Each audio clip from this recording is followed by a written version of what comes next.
প্রান্তরের দিকে রওনা হবেন। তরবারি যখন নিয়ে তিনি প্রস্তুতি নিয়ে নিলেন, ওনার স্ত্রী ডাক দিয়ে বললেন, ও প্রাণের স্বামী, আপনি কোথায় যাচ্ছেন? আপনি কোথায় যাচ্ছেন?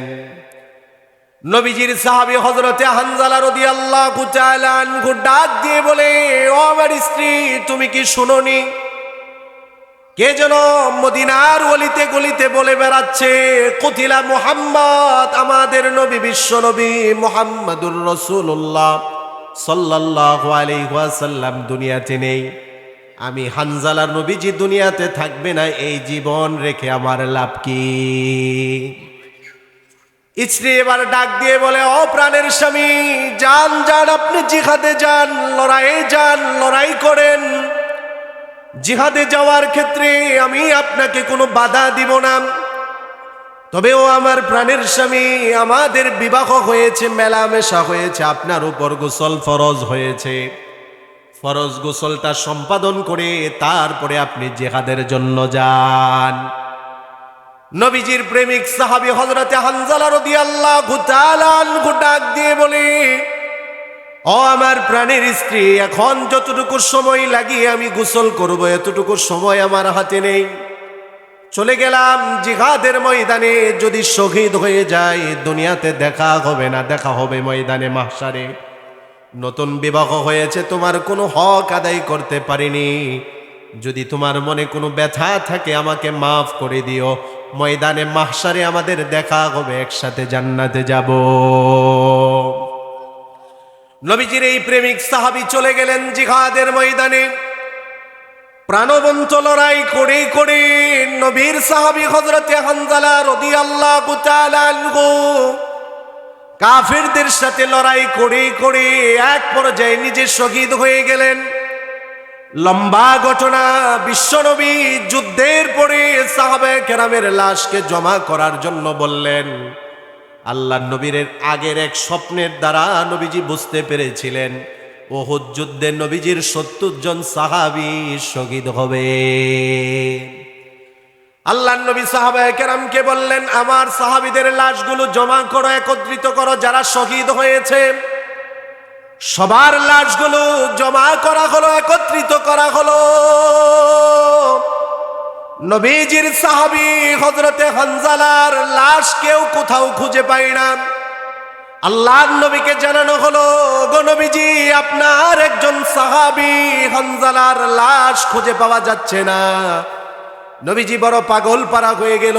কাফেরদের দিকে তাকিয়ে তাকিয়ে চোখের পানি ছেড়ে ছেড়ে আল্লাহর নবী বলতে লাগলেন, এ আমার হানজালার লাশটা কোথায়? লাশটা কোথায়? আমার হানজালার সাথে তোমরা কি করেছো? আমার হানজালার লাশটাকে কি আমার চাচার লাশের মতো, আমির হামজার লাশের মতো টুকরা টুকরা করেছো? নবীজির চাচা আমির হামজা সাইয়্যিদুশ শুহাদা, ওনার লাশটাকে ৩১০ টুকরা কাফেররা করেছিল। আল্লাহর নবী চোখের পানি জড়াতে লাগলেন আর বলতে লাগলেন, আমার সাহাবী হানজালার লাশটাকেও কি তোরা টুকরা টুকরা করে ফেলছস কিনা? আমার সাহাবী হানজালার লাশ কোথায়? আল্লাহর নবী বড় চিন্তিত হয়ে গেলেন। ওই দিক দিয়ে হানজালার স্ত্রী রাদিয়াল্লাহু তাআলা আনহার স্ত্রী এসে নবীজিকে বলে, ইয়া রাসূলুল্লাহ, সমস্ত শহীদদের জন্য যেই বিধান আমার স্বামীর জন্য ভিন্ন বিধান হবে। শহীদদের বিধান হলো গোসল ছাড়া রক্তমাখা জামা দিয়ে তাদেরকে কবরে রাখা হবে। এই রক্তমাখা জামা নিয়ে শরীর থেকে রক্ত বের হওয়া অবস্থায় আল্লাহর কাছে তারা উঠবে। বলেন সুবহানাল্লাহ। তবে তার স্ত্রী এসে বলতেছে, ইয়া রাসূলুল্লাহ, আমার স্বামীর জন্য হুকুমটা ভিন্ন কইরেন, কেননা আমার স্বামীর উপর গোসল ফরজ হয়েছিল, ফরজ গোসল করার সময় পাইনি, তাকে গোসলটা দিয়ে পবিত্র করে তারপরে আপনি কবরে রাখবেন। নবীজি চোখ দিয়ে পানি ঝরতে লাগলো আর চিৎকার করে করে বলতে লাগলেন, ও কাফেরের দরেরা, কোথায় আমার হানজালার লাশ? নবীজি চিন্তিত অবস্থায় এমন সময় জিবরাইল আলাইহিস সালাতু ওয়াস সালাম চলে এসে সুসংবাদ দিয়ে দিলেন, ওগো নবীজি, আপনি চিন্তিত হবেন না, পেরেশান হবেন না। আপনার হানজালার উপর গোসল ফরজ হয়েছিল, আপনিও জানতেন না, কোনো সাহাবী জানতো না। আল্লাহ তাআলা জানতো শহীদ হয়েছে আপনার হানজালা। আপনার হানজালার লাশের গোসলের ব্যবস্থা আল্লাহ ফেরেশতাদের মাধ্যমে করে দিয়েছে। ফেরেশতাদের মাধ্যমে তার গোসল সম্পাদন হচ্ছে, কিছুক্ষণের মধ্যেই লাশ আসবে। কিছুক্ষণের মধ্যেই লাশ দেওয়া হলো। সাহাবায়ে কেরাম সাক্ষী, রাসূলুল্লাহ সাক্ষী, সবাই যারা দেখেছিল তারা দেখতে পেল এখনো হযরতে হানজালার মাথা বেয়ে বেয়ে, এখনো হযরতে হানজালার তার দাড়ি বেয়ে বেয়ে গোসল করিয়েছে, ওই পানি এখনো টপ টপ করে জমিনে পড়ে। জুড়ে বলেন আল্লাহু আকবার। এই জন্যই ওনার উপাধি হয়েছে গাসিল। ফেরেশতারা জিনাকে পবিত্রতার গোসল দিয়েছেন। ওনার ছেলের থেকে হাদিস বর্ণনা হয়েছে, এজন্য বলা হয়েছে রাওয়াহু ইবনুল গাসিল। ওই হানজালা রাদিয়াল্লাহু তাআলা আনহু এমন জালিলুল কদর একজন সাহাবী, নবীজির আরেকজন সাহাবী সাইয়্যিদিনা আবু বকরের পাশ দিয়ে অতিক্রম করে যাচ্ছিলেন। তিরমিজির বর্ণনা, আন্নাহু মাররা বিআবি বকরিন ওয়া হুয়া ইয়াবকি। হযরতে আবু বকরের পাশ দিয়ে যাচ্ছেন আর হযরতে হানজালা চোখ থেকে পানি ঝরাচ্ছেন, কান্না করতেছেন। কান্নারত অবস্থায় দেখে হযরতে আবু বকর প্রশ্ন করলেন, মা লাকা ইয়া হানজালা, ও হানজালা কি হয়েছে আপনার, আপনি কেন কান্না করেন, কেন আপনার চোখের পানি? নবীজির সাহাবী জালিলুল কদর সাহাবী হযরতে হানজালা বলে, লা ফাক হানজালা, ও আবু বকর আমি হানজালা কান্না করি তার কারণ হলো হানজালা তো মুনাফিক হয়ে গিয়েছে, মুনাফিক হয়ে গিয়েছে। হযরত আবু বকর বড় আশ্চর্য হয়ে গেলেন, কি বলেন আপনি? এত বড় একজন জালিলুল কদর, আপনি সাহাবী, রাসূলের সাহাবী, আপনি মুনাফিক হয়ে গিয়েছেন কিভাবে? আপনি নিজেকে এটা বললেন?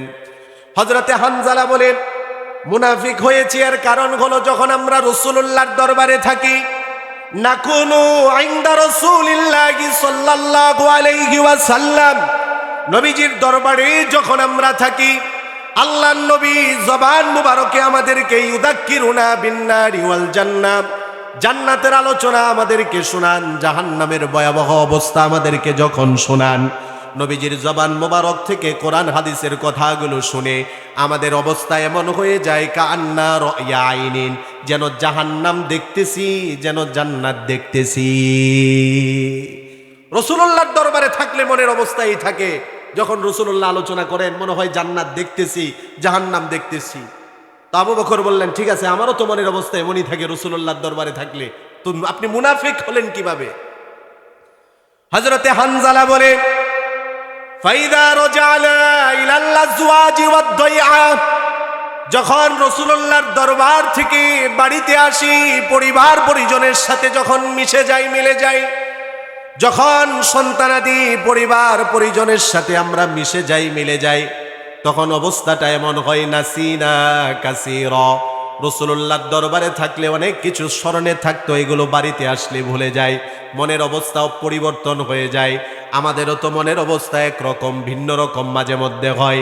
জুমার দিন শুক্রবারে খতিব সাহেবের বয়ান শোনার পরে মনের অবস্থা একরকম হয়, মসজিদ থেকে বের হওয়ার পরে দু একদিন চলে যাওয়ার পরে আবার মনের অবস্থা ভিন্ন রকম হয়ে যায়, হয় কি না?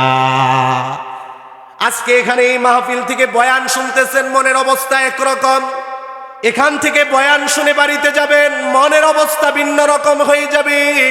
হযরতে হানজালা বলে, রাসূলুল্লাহর দরবারে থাকলে মনের অবস্থা একরকম, বাড়িতে গেলে মনের অবস্থা ভিন্ন রকম হয়ে যায়। এই যে দ্বিমুখী আচরণ, এটাই তো মুনাফিকের আলামত। এই জন্যই আমি বলি আমি মুনাফিক হয়ে গিয়েছি। হযরতে হানজালার এই কথা শুনে সাইয়্যিদিনা আবু বকর বললেন, এই কারণে যদি তুমি মুনাফিক হও তাহলে আমি আবু বকরও তো মুনাফিক হয়ে গিয়েছি, চলো রাসূলুল্লাহর দরবারে যাই। সাহাবায়ে কেরাম যে কোনো সমস্যার সম্মুখীন হতেন, সব কিছুর সমাধানের জন্য রাসূলুল্লাহর দরবারে যেতেন। আর এখন দেখা যায় রাসূলুল্লাহ দুনিয়াতে নেই, কিন্তু রাসূলের উত্তরসূরি উলামায়ে কেরাম আছে। মানুষ তার ব্যক্তিগত জীবনের সমস্যা, তার পারিবারিক জীবনের সমস্যা, সামাজিক জীবনের সমস্যা, রাষ্ট্রীয় জীবনের যত সমস্যা আছে, এগুলোর সমাধানের জন্য সাহাবায়ে কেরাম যেমন রাসূলুল্লাহর কাছে গিয়েছিলেন, এখনো যদি মানুষ রাসূলদের উত্তরসূরি উলামায়ে কেরামের কাছে আসে, সমাধান পাবে। উলামায়ে কেরামকে অবজ্ঞা করে চললে, কোরআন হাদিসকে অবজ্ঞা করে চললে, মসজিদ মাদ্রাসাকে অবজ্ঞা করে চললে সমাধান সম্ভব নয়, অশান্তি চলবে। বলেন ঠিক কিনা? সাহাবায়ে কেরামের জীবনী থেকে শিক্ষা, সমস্যার সম্মুখীন রাসূলুল্লাহর দরবারে চলে গেছে। আর এখন আলেমদের কাছে যাবে তো দূরের কথা, চাষটলে বসে আর পণ্ডিতি পণ্ডিতি কথা কয়, চা খায় আর টিভি দেখে কয় আমরা কি হুজুরদের চেয়ে কম জানি, মাসালা কি আমরা কম দিতে পারি। হুজুরদের প্রতি অবজ্ঞা, আলেমদের প্রতি বিদ্বেষ, উলামায়ে কেরামের প্রতি বিদ্বেষ। এই জন্যই তার ব্যক্তিগত জীবনের সমস্যার কারণে আলেমের কাছে যাই না, পারিবারিক জীবনের সমস্যার কারণে আলেমের শরণাপন্ন হয় না, সামাজিক সমস্যার কারণে আজকে আলেমদের শরণাপন্ন হয় না।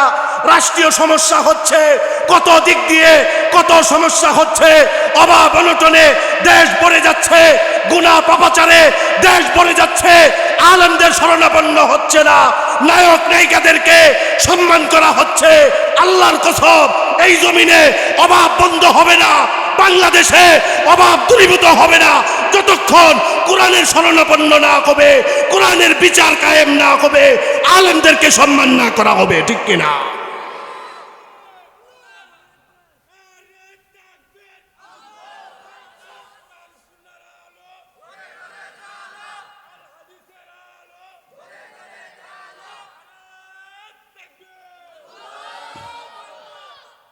সাহাবায়ে কেরাম গিয়েছেন কার কাছে? রাসূলুল্লাহর কাছে সমাধানের জন্য। বোঝার চেষ্টা করবেন। শুধু শুনলাম আর খালি ঘটনা শুনে শুধুমাত্র ঘটনা শোনার মধ্যেই সীমাবদ্ধ রাখবো, বিষয়টা এটা নয়। কোরআনে আল্লাহ তাআলা ঘটনা বর্ণনা দিয়েছেন, কোরআনে আল্লাহ তাআলা কিসসা বলেছেন।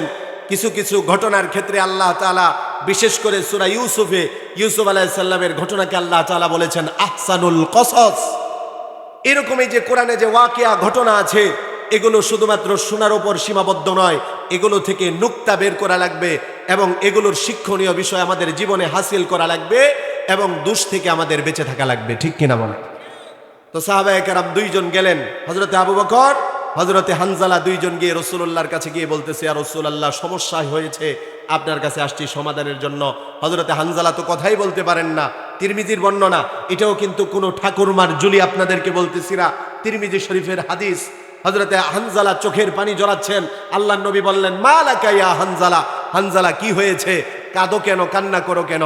হযরতে হানজালা বলে, ইয়া রাসূলুল্লাহ, নাকুনু ইনদাকা, আপনার কাছে যখন আমরা থাকি, তুযাক্কিরুনা বিন-নারি ওয়াল জান্নাতি কাআন্না রা'য়াইনিন, আপনি আমাদেরকে জান্নাত সম্পর্কে, জাহান্নাম সম্পর্কে এমন ভাবে বিস্তারিত বর্ণনা দেন যেন আমরা জান্নাত দেখি, জাহান্নাম দেখি। ফাইদা রাজানা ইলাল আজওয়াজি ওয়াদ-দায়াতি নাসিনা কাসীরান, ইয়া রাসূলুল্লাহ, যখন আমরা বাড়িতে চলে যাই, পরিবার পরিজনের সাথে যখন আমরা মিশ্রিত হয়ে যাই, পরিবার পরিজনের সাথে যখন আমাদের দেখা সাক্ষাৎ হয়ে যায়, বন্ধু বান্ধবের সাথে মেলামেশা যখন আমাদের হয়ে যায়, তখন আমরা অনেক কিছু বলে যাই। এই যে মনের একটা অবস্থা, এই কারণে আমি বলি আমি হানজালা মুনাফিক। আল্লাহর নবী এবার সান্ত্বনা দিয়ে দিলেন, হানজালা, এটা মুনাফিক হওয়ার কিছুই নেই। লাউ তাদুমুনা আলাল হালিল্লাতি তাকুমুনা বিহা ইনদি, আল্লাহর নবী বললেন, হযরতে হানজালা যেই কারণে নিজেকে মুনাফিক বলেছেন, আমরাও তো সবাই তাহলে মুনাফিক হয়ে যাই। ঠিক কিনা বলেন? কেননা আমরা মাহফিলে থাকলে একরকম, বাড়িতে গেলে একরকম, বাড়িতে থাকলে একরকম, মাহফিলে আসলে একরকম, মসজিদে থাকলে একরকম, মসজিদের বাহিরে গেলে একরকম। আল্লাহর নবী বললেন, ও হানজালা, ভয় পাওয়ার কিছুই কারণ নেই, টেনশন করার কোনোই কারণ নেই। লাউ তাদুমুনা আলাল হালিল্লাতি তাকুমুনা বিহা ইনদি, আমি নবীজির কাছে থাকা অবস্থায় যে অবস্থা তোমাদের হয়, এই অবস্থা যদি সব সময় থাকতো তাহলে তো তোমরা জমিনে এত দামি হয়ে যেতে। লাসাফাহাতকুমুল মালাইকা, আল্লাহর আসমানের ফেরেশতারা এসে তোমাদের সাথে মুসাফাহা করত। সুবহানাল্লাহ। আমার কাছে থাকা অবস্থায় তোমাদের মন যেই ভালো থাকে, তোমাদের মনের যে পরিবর্তন অবস্থা থাকে, সব সময় যদি এমন থাকতে, তাহলে তো তোমরা জমিনের মধ্যে সবচেয়ে শ্রেষ্ঠ হয়ে যেতে, ফেরেশতারা এসে তোমাদের সাথে মুসাফাহা করত। আল্লাহর নবী হযরতে হানজালাকে বললেন, হানজালা, মনে ব্যথা পেও না, কষ্ট পেও না। মুসলিম শরীফের বর্ণনা, মুনাফিকের আলামত আল্লাহর নবী বলেছেন 2405, 6, 7, 8 নাম্বার হাদিসের বর্ণনাগুলো আপনারা পড়বেন। আল্লাহর নবী বলেছেন, আয়াতুল মুনাফিকি সালাসুন, মুনাফিক যারা হবে তাদের 3টা আলামত হবে। এক হাদিসে আল্লাহর নবী বলেন 4টা আলামত হবে। 1 নাম্বার মুনাফিকের আলামত হলো ইদা হাদ্দাসা কাযাবা, মুনাফিক যখন কথা বলে মিথ্যা কথা বলে।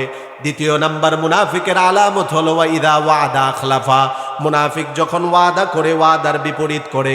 তৃতীয় নাম্বার মুনাফিকের আলামত হলো ওয়াইদা তুমিনা খানা, মুনাফিকের কাছে আমানত রাখলে আমানতের খেয়ানত করে।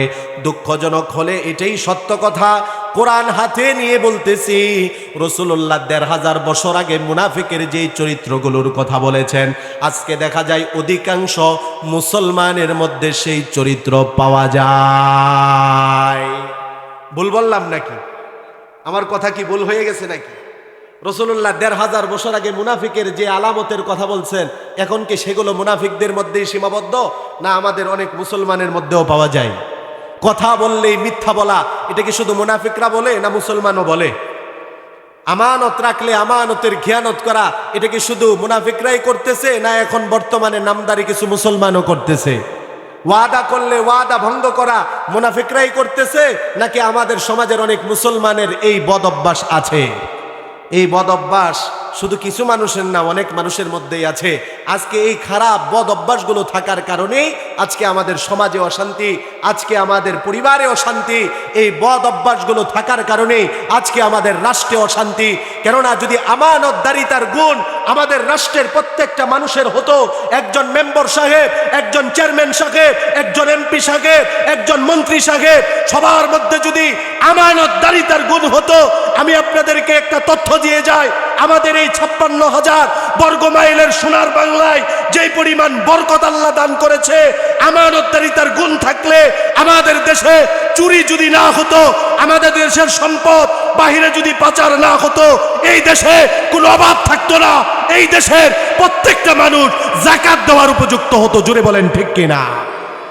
কিন্তু দেশে আজকে অভাব, আজকে দেশে যাকাত দেওয়ার মানুষ নেই, যাকাত খাওয়ার মানুষের অভাব নেই। জোরে বলেন ঠিক কিনা? এই অভাব অনটনের অন্যতম কারণ কি? আমানতদারিতা নেই। যদি আমানতদারিতা থাকতো, আল্লাহর ভয় যদি অন্তরে থাকতো, তাহলে কলমের খোঁচায় কিছু মানুষ ক্ষমতা পেয়ে দেশের কোটি টাকা বাহিরে পাচার করতে পারতো না। ঠিক কিনা বলেন? আমি তো প্রায় বলি, আমাদের গ্রামগঞ্জে আগে দেখা যেত মুরগি চোর থাকতো, মুরগি চুরি করতো ঘর থেকে। ডিম চোর পাওয়া যেত, ডিম চুরি করত। পুকুর থেকে মাছ চুরি করত, গাছ থেকে ফল চুরি করত। মসজিদে মুসল্লি নামাজের জন্য গিয়েছে, তার জুতা চুরি করে নিয়ে যেত। এরকম ছোটখাটো চুর ছিল। কিন্তু এখন আনন্দ লাগে অনেক ক্ষেত্রে যে এই চুরগুলো এখন নেই। এখন আর গাছের ফল চুরি হয় না, মুরগির খোয়ার থেকে মুরগিও চুরি হয় না, ডিমও চুরি হয় না। এখন আমাদের পুকুর থেকে অনেক ক্ষেত্রে মাছও চুরি হয় না। আনন্দ হওয়ার কিছুই নেই। ছোট চোর আর এখন নেই, এখন বড় বড় রাঘব বোয়াল চোর এসেছে। অশিক্ষিত চোর আর এখন পাওয়া যায় না। শিক্ষিত চোর সমাজের প্রত্যেকটা রন্ধ্রে রন্ধ্রে ভরে গিয়েছে, যার কারণে কলমের এক খোঁচায় কোটি টাকা বাহিরে পাচার করে মানুষকে অভাব অনটনের মধ্যে ফেলে দেয়। ঠিক কিনা? আমাদের দেশে এরকম চোরের সংখ্যা আছে কিনা? যদি এই চোরগুলোর ভিতরে আমানতদারিতার ভয় থাকতো, যে আজকে কার সম্পদ চুরি করতেছি, আজকে কার জমিন আমি দখল করতেছি, আজকে কার সম্পদ আমি মেরে খাচ্ছি, যদি এই অন্তরে আল্লাহর ভয়টা থাকতো, তাহলে কি সেই চুরিগুলো করতে পারতো? এ কারণেই আসলে সময় একেবারেই সংক্ষিপ্ত, আলোচক অনেক, সময় কম। আমি আপনাদেরকে বিস্তারিত বলার কোনো বিষয়ে আমার কোনো সুযোগ নেই। দুই একটা পয়েন্ট শুধু বলে যাব। আমি এই হাদিসটা আনার উদ্দেশ্য হলো, আমরা এখানে ভালো জায়গায় এসেছি। রাসূলুল্লাহর দরবারে ও সাহাবায়ে কেরাম থাকলে যেমন মনের অবস্থা ভালো হয়ে যেত, এই সমস্ত কোরআনের মজলিসে আমরা আসলেও আমাদের মনের অবস্থা যিনি পরিবর্তন করে দেন তিনি কে? এ কারণে এই সমস্ত জায়গাগুলোর মধ্যে বেশি বেশি আসা যাওয়া করা, মসজিদ মাদ্রাসার সাথে সংশ্লিষ্ট থাকা, সম্পর্ক রাখা, কোরআনের ময়দানের মধ্যে আসা যাওয়া করা, এতে ভাগ্য পরিবর্তন হয়। একটা কথা মনে রাখবেন, আমি আপনাদের কাছের মানুষ, মনে কষ্ট নেবেন না। আল্লাহর হস্তে কাউকে কষ্ট দেওয়ার জন্য কথা বলতেছি না। মসজিদে আসলে আপনার ভাগ্য পরিবর্তন হবে, মাদ্রাসায় আপনি আসলে আপনার ভাগ্য পরিবর্তন হবে, কোরআনের ময়দানে আপনি আসলে আপনার ভাগ্য পরিবর্তন হবে। কিন্তু এটা মনে করা ভুল হবে মসজিদ আমার মুখাপেক্ষী, মাদ্রাসা আমার মুখাপেক্ষী, মাহফিল আমার মুখাপেক্ষী। এটা মনে করা ভুল হবে মসজিদ মাদ্রাসা মাহফিল আমাদের মুখাপেক্ষী না, আমরা মসজিদ মাদ্রাসার মুখাপেক্ষী। ঠিক কিনা বলেন? যে ব্যক্তি আসবে, সংশ্লিষ্ট থাকবে, তার ভাগ্য পরিবর্তন যিনি করে দিবেন তিনি কে? যারা আসবে না, দূরে দূরে থাকবে, কপাল পুড়েছে আরো পুড়বে। জুড়ে বলেন ঠিক কিনা? এ কারণে বলবো, ভালো জায়গাগুলোর মধ্যে আমরা আসা যাওয়া করব। আমি যে আয়াতটা তেলাওয়াত করেছি, আল্লাহ পাক রব্বুল আলামিন সূরা নাজিয়াতের মধ্যে বলেন, ইমানদার ব্যক্তি যাদের মধ্যে দুইটা গুণ হবে, আমি আল্লাহ পাক রব্বুল আলামিন 40 নম্বর আয়াতে আল্লাহ বলেন, যাদের মধ্যে দুইটা গুণ হবে আমি আল্লাহ তাদের ঠিকানা জান্নাত করে দিব। জুড়ে বলেন সুবহানাল্লাহ।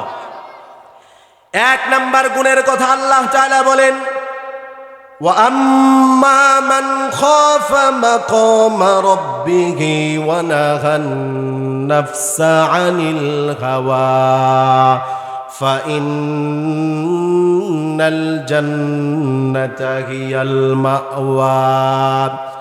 দুইটি গুণ যারা অর্জন করবে আল্লাহ তাআলা বলেন তাদের ঠিকানা আমি আল্লাহ জান্নাত করে দিব। এক নাম্বার গুণ হলো মান খাফা মাকামা রাব্বিহি, যেই ব্যক্তিদের অন্তরের মধ্যে এই ভয় থাকবে আল্লাহর দরবারে আমাকে দাঁড়াতে হবে, আল্লাহর কাঠগড়ায় আমাকে দাঁড়াতে হবে, জীবনের হিসাব আল্লাহর কাছে দিতে হবে, এই ভয় যাদের অন্তরে থাকবে, এই ভয় অন্তরে রেখে ওয়ানাহান নাফসা, দ্বিতীয় নাম্বার গুণ হলো নিজের মনকে নিজের নফসকে যারা গুনাহ থেকে বিরত রাখবে, আল্লাহর ভয় অন্তরে রাখা, আল্লাহর ভয় অন্তরে রেখে নিজেকে গুনাহ থেকে বিরত রাখা, দুই গুণ যাদের হবে আল্লাহ বলেন ফাইন্নাল জান্নাতা, নিশ্চয়ই জান্নাত হিয়াল মাওয়া, তার ঠিকানা হবে। সুবহানাল্লাহ। একেবারে সহজ সরল তরজমা, আল্লাহর ভয় যদি অন্তরে থাকে, আর আল্লাহর ভয় অন্তরে থাকলেই বান্দা গুনাহ থেকে বাঁচতে পারবে। মানুষের ভয় অন্তরে থাকলে বান্দা গুনাহ থেকে বাঁচতে পারে না, প্রশাসনের ভয় অন্তরে থাকলে বান্দা গুনাহ থেকে বাঁচা সম্ভব না, বরং আল্লাহর ভয় অন্তরে থাকলে অন্ধকারেও বান্দা গুনাহ করে না। জুড়ে বলেন ঠিক কিনা? আজকে বলেন আমাদের সরকারি অফিস আদালত বলেন, সরকারি বেসরকারি সব জায়গায় সিসি ক্যামেরার ব্যবস্থা আছে, দোকান সব কিছুর মধ্যে এখন সিসি ক্যামেরার ব্যবস্থা, প্রতিষ্ঠানগুলোর মধ্যে সিসি ক্যামেরার ব্যবস্থা আছে, এবং চতুর্দিক দিয়ে আমাদের দেশের প্রশাসন অন্যায় কাজ থেকে মানুষকে বিরত রাখার চেষ্টা করে যাচ্ছে। আমাদের মাননীয় প্রধানমন্ত্রী অনেক বছর ধরে প্রশাসনের মাধ্যমে চেষ্টা করে যাচ্ছে মাদক মুক্ত সমাজ গড়তে, দর্শন মুক্ত সমাজ গড়তে, চুরি মুক্ত দুর্নীতি মুক্ত সমাজ গড়তে। আমি আপনাদেরকে প্রশ্ন করি, কোন দল মত নির্বিশেষে বলবেন আজও পর্যন্ত এগুলো করতে আমাদের প্রধানমন্ত্রী কি সক্ষম হয়েছে? সম্ভব না। এটা শুধু আমাদের প্রধানমন্ত্রী না, সারা দেশের মানুষও যদি মিলে এটা চেষ্টা করে সম্ভব না। কেননা সিসি ক্যামেরা দিয়ে মানুষকে অপরাধ থেকে বাঁচানো যাবে না, প্রশাসনের ভয় দিয়ে মানুষকে অপরাধ থেকে বাঁচানো যায় না।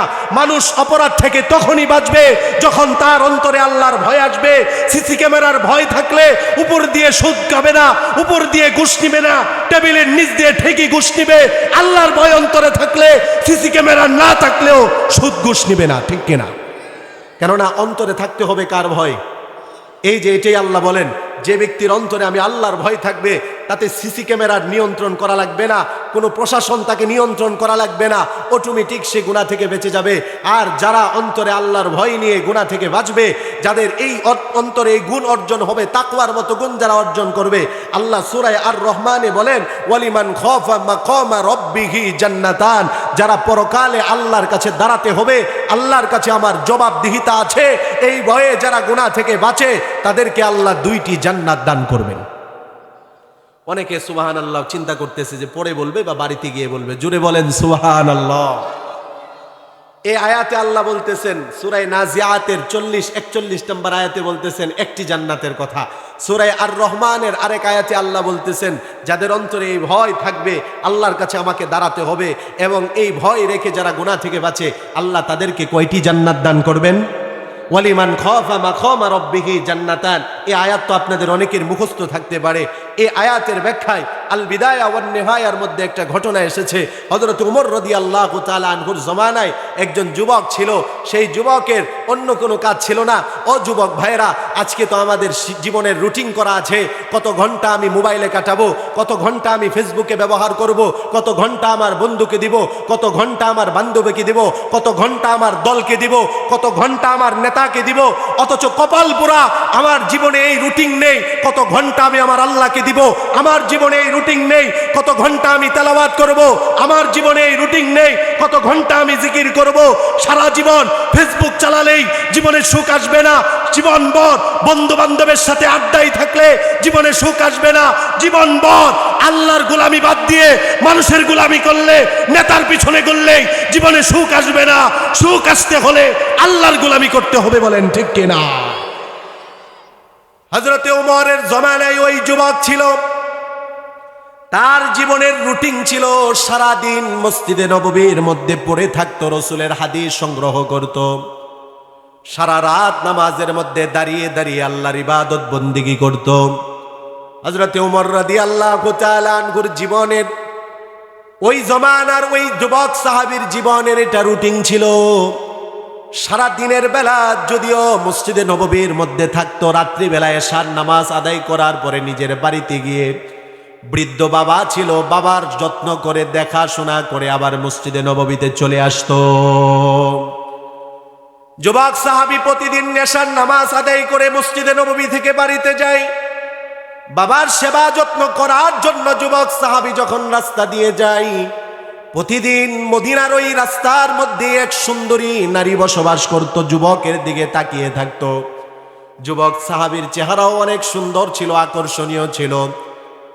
ওই দুশ্চরিত্র নারী যুবকের দিকে তাকিয়ে থাকে, কিন্তু যুবক একদিনও নারীর দিকে তাকাই না। এই যে নারীর দিকে তাকাই না, তার অন্তরে জুড়ে বলেন কার ভয়? যুবক তাকাই না, কোনোদিনই তাকাই না। হঠাৎ করে যুবকের দৃষ্টি ওই নারীর প্রতি পড়ে গেল। একদিন চলার পথে নারীর দিকে দৃষ্টি পড়ে যাওয়ার পরে সাথে সাথে নারী ও যুবককে বলতে লাগলো, ও যুবক, আজকে অনেক দিন যাবত তোমার রাস্তার মধ্যে দাঁড়িয়ে থাকি, তোমাকে আমি দেখি, আমার মনের ইচ্ছা তুমি একটু আমার দিকে তাকাবে। কোনো দিন তুমি আমার দিকে তাকাও না, আজকে তাকিয়েছো, এবার বলো আমাকে তোমার কেমন লেগেছে? ওই দুশ্চরিত্রা নারীর চেহারাও সুন্দর ছিল। যুবক বলে দিল, তোমার চেহারা তো বড়ই সুন্দর, বড়ই ভালো লেগেছে। এবার দুশ্চরিত্রা নারী কাল বিলম্ব না করে, সময় দেরি না করে যুবককে প্রস্তাব দিয়ে দিল, যুবক, যদি আমাকে ভালোই লেগে থাকে তাহলে চলো আমার বাড়িতে চলো, আজকে রাত্রিটা আমরা দুইজন একাকিত্বে কাটিয়ে দিব। সামান্য সময়ের জন্য শয়তানের ধোঁকায় পড়ে, শয়তানের প্রলোভনে পড়ে ওই যুবক সাহাবী চলতে লাগলো। যুবতীর বাড়িতে যাওয়ার পরে তার চৌকাঠে যখন পাটা রাখলো, এমন সময় যুবক সাহাবীর অন্তরে আল্লাহর ভয় সৃষ্টি হয়ে গেল। কোরআনের ওই আয়াতের কথা তার স্মরণ হয়ে গেল, ইন্নাল্লাযীনা তাকাউ ইযা মাসসাহুম তাইফুম মিনাশ শাইতান। আল্লাহ তাআলা বলেন, ওই সমস্ত লোক যারা তাকওয়া অবলম্বন করে, তাদেরকে শয়তান যখন ধোঁকা দেয়, আমি আল্লাহর কথা স্মরণ হয়ে গেলে ফাইদা হুম মুবসিরুন, তখন তারা আর শয়তানের প্রলোভনের মধ্যে থাকে না, সাথে সাথে আমি আল্লাহর ভয় অন্তরে নিয়ে গুনাহ থেকে তারা বেঁচে থাকে। জুড়ে বলেন ঠিক কিনা? এজন্য যুবক ভাইদেরকে বলবো, যুবক ভাইরা, শয়তান তো আমাদের শত্রু, আমাদেরকে ধোঁকা দিতেই পারে, প্রলোভন দিতেই পারে। রাত্রিবেলা মোবাইলের গুনার জন্য শয়তান আমাদেরকে ধোঁকা দিতেই পারে। তবে যদি আমি দিলে দিলে এটা চিন্তা করি, কেউ দেখে না, মা দেখে না, বাবা দেখে না, অন্ধকারের মধ্যে বন্ধ ঘরের মধ্যে বন্ধু দেখে না, ভাই বোন দেখে না, কিন্তু একজন দেখে। জুড়ে বলেন তিনি কে? যদি আমার মনে এই চিন্তাটা চলে আসে, তাহলে কি মোবাইলের গুনাহ হতে পারে? অবৈধ সম্পর্কের জন্য শয়তান আমাদেরকে ধোঁকা দিতেই পারে, কিন্তু যদি অন্তরে আল্লাহর ভয় আনতে পারি, আল্লাহর ভয়ের দ্বারাই গুনাহ থেকে বাঁচা সম্ভব। যুবকের অন্তরে আল্লাহর ভয় যখন চলে আসলো, আল্লাহর ভয়ে কাঁপতে কাঁপতে যুবক যুবতীর ঘরের ভিতরেই অজ্ঞান হয়ে পড়ে গেল। আল বিদায়া ওয়ান নিহায়া কিতাবের মধ্যে এসেছে, এবার ওই দুশ্চরিত্রা নারী বড়ই চিন্তায় পড়ে গেল, আহারে কিসের জন্য আনলাম, আর কি হয়ে গেল? আজকে যদি এই যুবকটা মারা যায়, তার লাশ যদি আমার ঘরে পাওয়া যায়, মানুষ আমাকে অপবাদ দিবে। তাড়াতাড়ি তার খাদেমকে সাথে করে নিয়ে যুবককে তার বাড়িতে উঠানের মধ্যে বেহুশ অবস্থায় রেখে চলে আসলো। প্রতিদিন নির্দিষ্ট সময়ে যুবক তার বাবার খেদমতের জন্য যায়। আজকে যখন নির্দিষ্ট সময় যুবক তার বাবার কাছে যায় না, বাবা তাকে না পেয়ে বড়ই দুশ্চিন্ত। বাবা চিন্তা করলো, আমার ছেলেটা আজকে কেন আসলো না? এই চিন্তা করে বাবা ঘরের বাহিরে বের হলো। সন্তানের লাশটা, সন্তানের দেহটা তার উঠানের মধ্যে দেখে বাবা জুড়ে চিৎকার করে এলাকার মানুষকে জমা করলো। এলাকার মানুষ জমা হওয়ার পরে পানি দিয়ে যখন ওই যুবককে বেহুশ অবস্থা থেকে হুঁশে আনলো, যুবকের চাচা তাকে প্রশ্ন করলো, ভাতিজা কি হয়েছিল তোমার এখানে, কেন তুমি বেহুশ অবস্থায় পড়েছিলে? যুবক পূর্ণ ঘটনা বলে খুলে বলল, এবার যখন চাচার কাছে পূর্ণ ঘটনা খুলে বলে, যুবক আবার আল্লাহর ভয়ে কাঁপতে থাকে। চাচার কুলের মধ্যে আল্লাহর ভয় অন্তরে